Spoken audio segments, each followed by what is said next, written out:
Hi all, എല്ലാവർക്കും പുതിയൊരു വീഡിയോയിലേക്ക് സ്വാഗതം. നമ്മുടെ HSA പരീക്ഷകളുടെ സർട്ടിഫിക്കറ്റ് അപ്ലോഡേഷൻ്റെ മെസ്സേജ് വന്ന കാര്യം നിങ്ങളെല്ലാവരും അറിഞ്ഞിട്ടുണ്ടാവും. അപ്പോൾ നമ്മളിന്ന് വീഡിയോയിലൂടെ നോക്കുന്നത് എന്തുകൊണ്ടായിരിക്കും അത്തരത്തിൽ മെസ്സേജ് വരാൻ കാരണം, നമ്മുടെ ലിസ്റ്റ് വരുന്നതുകൊണ്ടാണോ, അതുപോലെ തന്നെ എക്സാമിൻ്റെ മറ്റ് വിവരങ്ങളൊക്കെയാണ് നമ്മളിന്ന് വീഡിയോയിലൂടെ ഡിസ്കസ് ചെയ്യുന്നത്. അപ്പോൾ വയനാട് ജില്ലയിലെ ഉദ്യോഗാർത്ഥികൾക്കാണ് ഇപ്പോൾ നിലവിൽ HSA ഇംഗ്ലീഷ്, അതുപോലെ തന്നെ നാച്ചുറൽ സയൻസ് തുടങ്ങിയ പോസ്റ്റുകളിലേക്കാണ് ഇപ്പോൾ സർട്ടിഫിക്കറ്റ് അപ്ലോഡ് മെസ്സേജ് നിലവിൽ വന്നതായിട്ട് കാണാൻ സാധിക്കുന്നത്.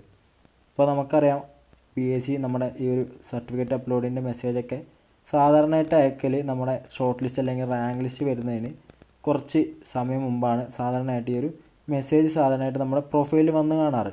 ഇപ്പോൾ നമുക്കറിയാം ഈ ഒരു എക്സാം കഴിഞ്ഞിട്ട് ഫൈനൽ ആൻസർ കീ വന്നിട്ടില്ല. അപ്പോൾ ഫൈനൽ ആൻസർ കീ ഒക്കെ വന്നിട്ട് ഡിലീഷൻ സാധ്യതയുള്ള ക്വസ്റ്റ്യൻസൊക്കെ ഡിലീറ്റ് ചെയ്ത ശേഷം മാത്രമേ സാധാരണയായിട്ട് PSC ഈ ഒരു ലിസ്റ്റുകളൊക്കെ പബ്ലിഷ് ചെയ്യാറുള്ളൂ.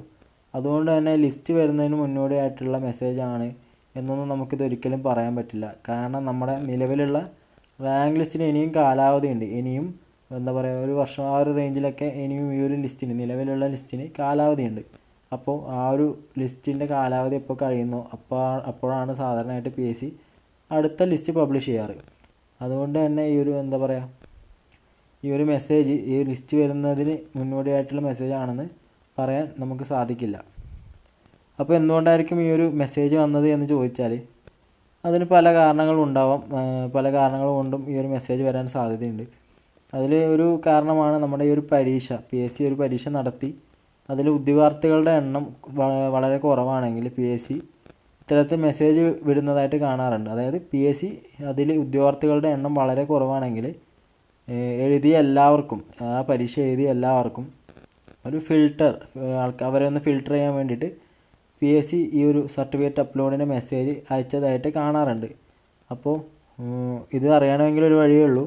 ഇത് എല്ലാവർക്കും, ആ ഒരു എക്സാം എഴുതിയ എല്ലാവർക്കും ഈ ഒരു മെസ്സേജ് വന്നിട്ടുണ്ടോ എന്ന് അറിഞ്ഞു കഴിഞ്ഞാൽ ഇതുകൊണ്ടായിരിക്കാം വന്നത് എന്ന് നമുക്ക് പറയാം. ഇതന്നെ ആവണമെന്നില്ല, ഞാൻ ജസ്റ്റ് ഒരു ചാൻസ് പറഞ്ഞതാണ്. അപ്പോൾ ഇനിയും വഴികളുണ്ട്, ഇത്തരത്തിൽ മെസ്സേജ് വരാൻ ഇനിയും വഴികളുണ്ട്.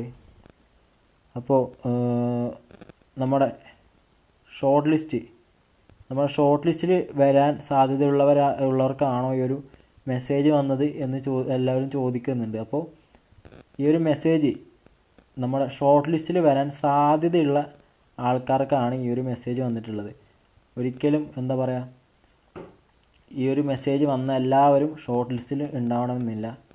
എനിക്ക് തന്നെ അനുഭവമുണ്ട്. മുമ്പ് ഞാൻ ഇതേപോലെ ഒരു സർട്ടിഫിക്കറ്റ് അപ്ലോഡേഷൻ്റെ മെസ്സേജ് വന്നിട്ടുണ്ട്. അപ്പോൾ ഈ ഒരു മെസ്സേജ് വന്നപ്പോൾ ഞാൻ വിചാരിച്ചു ഞാൻ ഷോർട്ട് ലിസ്റ്റിൽ ഉണ്ടാവുമെന്ന്.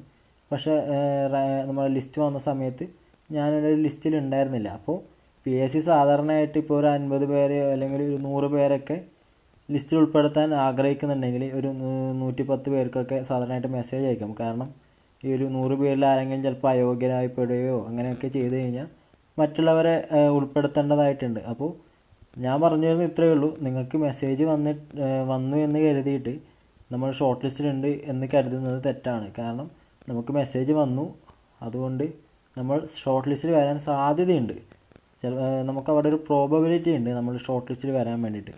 അപ്പോൾ അതുകൊണ്ട് നമ്മൾ ലിസ്റ്റിൽ വന്നു എന്നൊന്നും നിങ്ങൾ കരുതേണ്ടതില്ല. അപ്പോൾ ഇനി മറ്റ് ജില്ലകളിലും മറ്റ് പോസ്റ്റുകളിലൊക്കെ ഇനി ബി സർട്ടിഫിക്കറ്റ് അപ്ലോഡിൻ്റെ മെസ്സേജ് വന്നേക്കാം.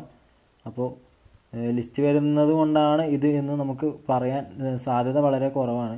അപ്പോൾ ഇത്രയാണ് ഇന്നത്തെ വീഡിയോ എന്ന് പറയുന്നത്. അപ്പോൾ നിങ്ങൾക്ക് ഈ ഒരു വീഡിയോ ഇഷ്ടപ്പെട്ടെങ്കിൽ നിങ്ങൾ ഈ വീഡിയോ ലൈക്ക് ചെയ്യുക. അതുപോലെ തന്നെ നിങ്ങൾക്ക് ചാനൽ ഇഷ്ടപ്പെട്ടെങ്കിൽ നിങ്ങൾ ചാനൽ സബ്സ്ക്രൈബ് ചെയ്തിട്ടും സപ്പോർട്ട് ചെയ്യുക. അപ്പോൾ നമ്മൾ വീണ്ടും ഒരു വീഡിയോ ആയിട്ട് വരുന്നതായിരിക്കും. അതുവരേക്കും ബൈ.